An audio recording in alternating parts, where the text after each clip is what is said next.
Continuing our conversation here at the Science Engagement, I have with me Professor Irvy Gledhill. She was facilitating this program.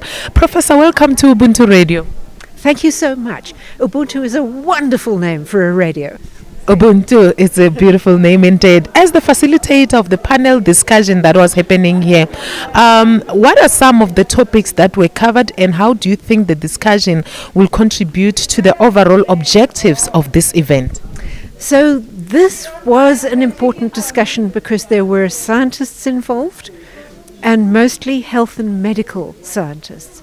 And this goes straight to the heart of the community. We do not want pandemics to propagate through our community. At least one of our panelists was dealing with vaccine manufacturing, which should be happening on the African continent, and science diplomacy is the negotiation that provides the funds for that to happen. In terms of public health, we had a specialist, Dr. Duki, who was saying we really need to get the public health issues into advocacy and not only be invited to the table, but also the table must be part of a house which we co-own. It's not just being invited to the table for Africa. We know how vulnerable Africa is. We know how much in danger Africa is. And so the diplomacy is the negotiation by scientists who know what they're talking about. That came through very clearly in this discussion. We also had two specialists in what the nature of diplomacy is. The difference between knowledge diplomacy and science diplomacy. Now, I'm still investigating that in my mind and understanding how it works. But we also had a specialist, Dr. Dion Clutie, who understands the complexity of systems of humans. And at lunch, I'm going to find out more about that, because when you're dealing either with the government or with academia or with industry or with community or with the environment, the 5 strands, you have huge complexity presented to you, and you need to draw out the simplest aspects and make sense of it. Interesting. Can you share your perspective on the importance of science diplomacy in Africa and how it can be leveraged to address the continent's unique challenges? Yes. I have been able to say, for example, at the Science 20 meetings that go with the G20 meetings, that 96% of greenhouse gas emissions are generated outside our continent, and we do not have control.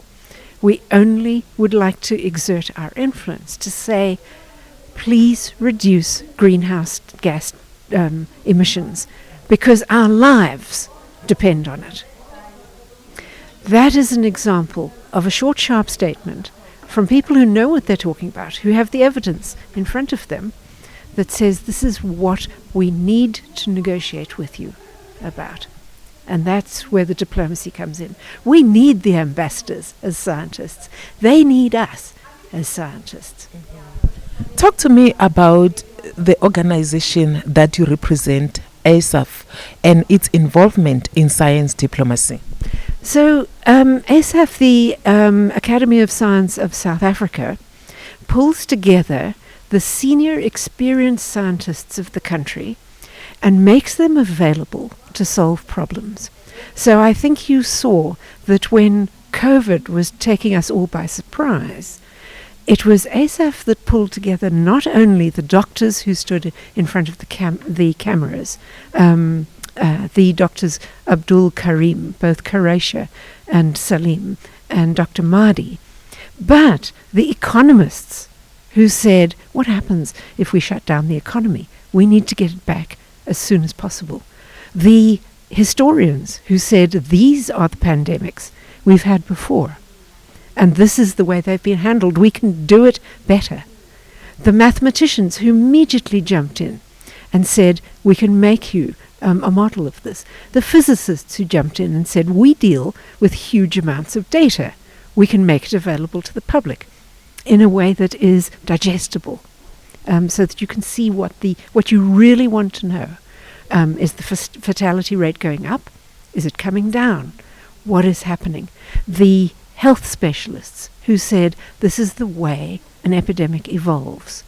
The lawyers who said, what is the legal position at the moment? We can advise government on this.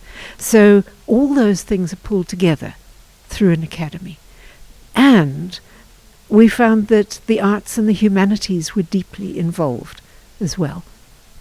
And lastly, what do you hope the participants on today's engagement would have taken away from the panel discussion, and how can they apply these insights gained to their own work and interests? Well, round the table, or round the space between the tables, we're not separated by a table, we're joined by a neutral space in which we can discuss.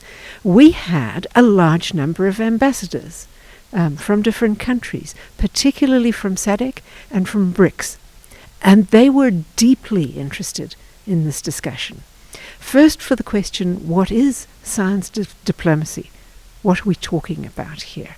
And secondly, how can we use this in our diplomatic lives? There are two ways. One is scientists tunnel underneath national boundaries, and they talk to each other anyway. And the second is they bring the deep knowledge to the table, and they sit there quietly until somebody says, but we need to know exactly what the vaccine strategy is here, for example. And then you have an expert at the table who knows how to talk in a diplomatic sense.